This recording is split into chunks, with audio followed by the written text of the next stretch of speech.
মাশাআল্লাহ বাগানটা আবার প্রাণ ফিরে পাচ্ছে, আস্তে আস্তে গাছগুলো আবার সতেজ হচ্ছে। আর এইখানে এই জমিতে বোনা হয়েছে সবজি, পুঁইশাক, তারপরে ঢেঁড়স, তারপরে হচ্ছে ডাঁটা। মাশাআল্লাহ এখন আবার হচ্ছে, চারাগুলো ছোট ছোট হচ্ছে।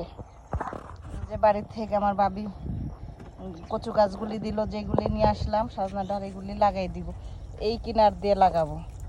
রোদে মনে হয়েছিল যে গাছগুলো একদম পুড়ে পুড়ে গেছে, এখন আবার একটু বৃষ্টি হওয়াতে গাছগুলি আস্তে আস্তে নতুন পাতাগুলো সুন্দর গজাচ্ছে, গাছগুলো সুন্দর তাজা হইতেছে মাশাআল্লাহ।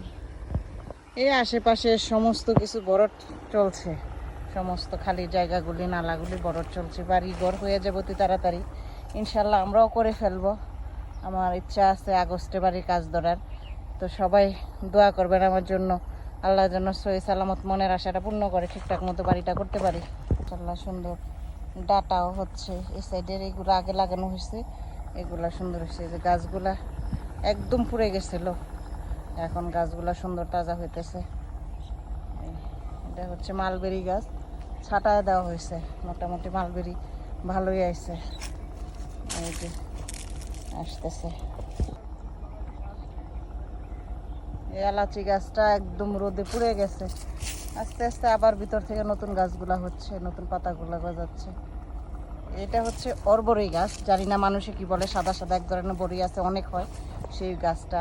ঢাকার মানুষে কি বলে জানি না, আমরা অরবরি বলি। শাকটা মনে হয় বেশি লাগাইছে, পুঁই শাক বিচিগুলাই, পুঁই শাকের চারাগুলাই উঠছে। ওই যে ওই ভাইটা যে আসতেছে উনি আর কি ক্ষেতটা করে, এই আর কি। তো ওনাকে ঢাকায় নিয়ে আসছে ওই চারাগুলা লাগানোর জন্য।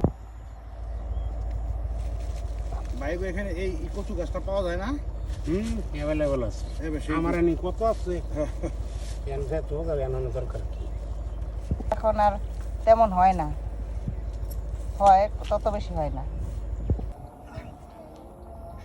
মাটিগুলা তো মনে করছিলাম নরম, কিন্তু নরম না, তো শক্ত আছে। ওই ভাই তো সাপল নিয়ে ওইদিকে চলে গেছে।